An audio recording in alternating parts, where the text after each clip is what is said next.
All right, let's get to Lee Yeah, Zeldin. right now, let's welcome in our first guest, Congressman from New York, Lee Zeldin. Congressman, thanks very much for joining us.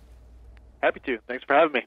All right, Congressman, do you agree with President Trump that this border crisis rises to the level of a national emergency? And if the president were to declare that emergency, would you be on board?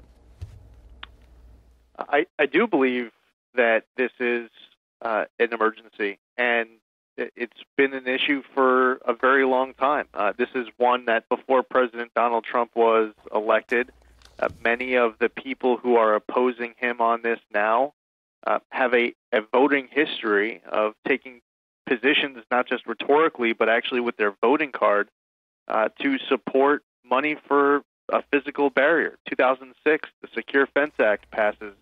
President Obama voted for it. Senator Schumer, Secretary Clinton, they all voted for it. Now, the one thing I would caution, just as far as looking a step or two ahead, is if you go the route of the emergency declaration, it's going to quickly end up in court.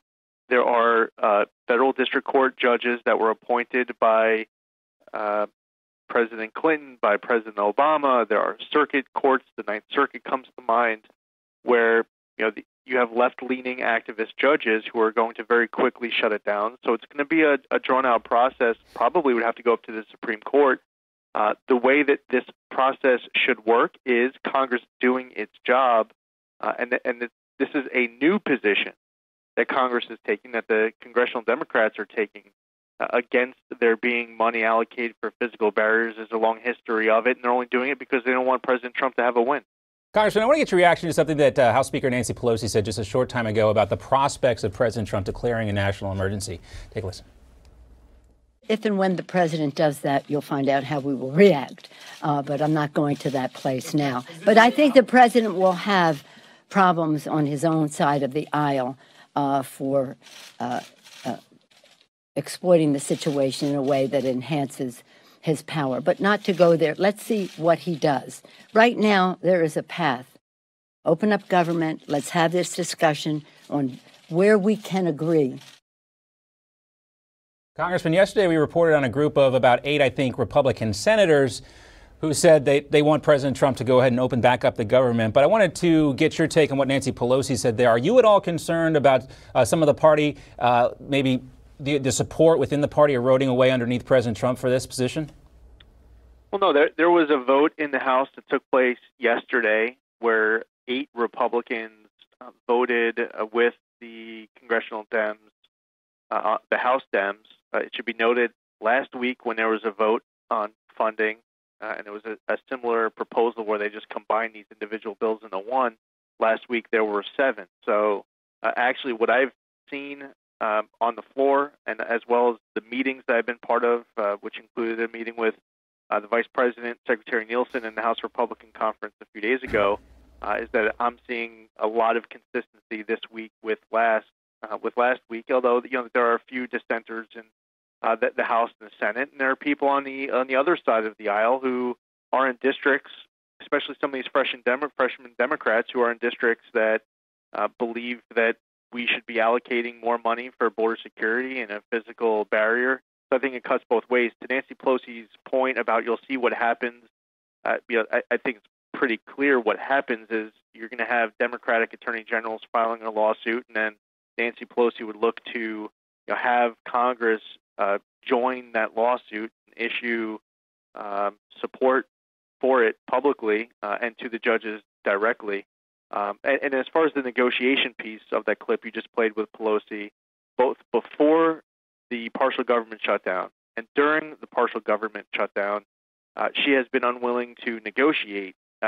What's clear yesterday, and the president asked the question, and it's good that it's now been aired out publicly for us to just hear what we all suspected previously, is that she's not planning on negotiating afterwards. So where she says reopen the government and then we'll negotiate, it's crystal clear that that's absolutely not. I mean, it's totally disingenuous, and it's just not reality.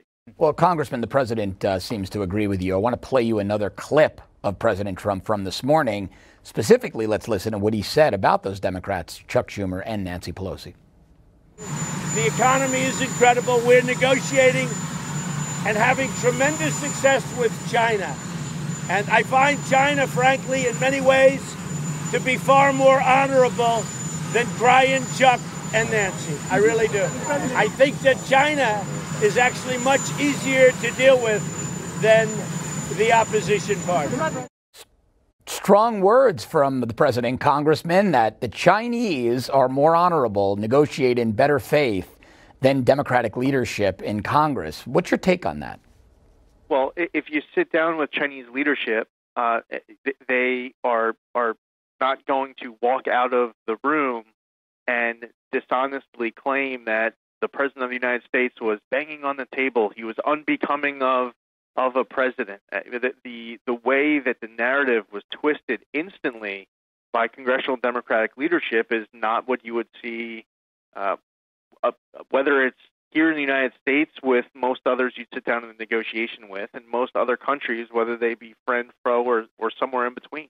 So to that point, I've never seen President Xi come out of a meeting with President Trump. Even though there might be a tough conversation, there might be disagreement on tough issues. Trying to put out information that's just not true in order to help their argument to the extent and in the manner that we saw the congressional Democrats yesterday. Congressman, on the other hand, I just got to wrap this up. I mean, China is stealing state secrets from the United States, military secrets, intellectual property from this country. President Trump was probably just, speaking in his bluster like he normally does. But do you think that's really a responsible thing to say? Well, I'm just saying, to the point of him reacting to yesterday's meeting, tactically, that's something that he felt the need to point out, and that there is a difference between how the congressional Democrats reacted and how most people are expected to, and most people in fact do act now, to why we're having huge issues right now with the Chinese. I mean, that opens up a whole other can of worms world to talk about and problems that need to be confronted head on. Thanks for watching. If you'd like to see more breaking news coverage, exclusive interviews, and great videos, click over here to our YouTube channel and subscribe. And don't forget to download the free Newsmax TV app. Newsmax TV, it's real news for real people.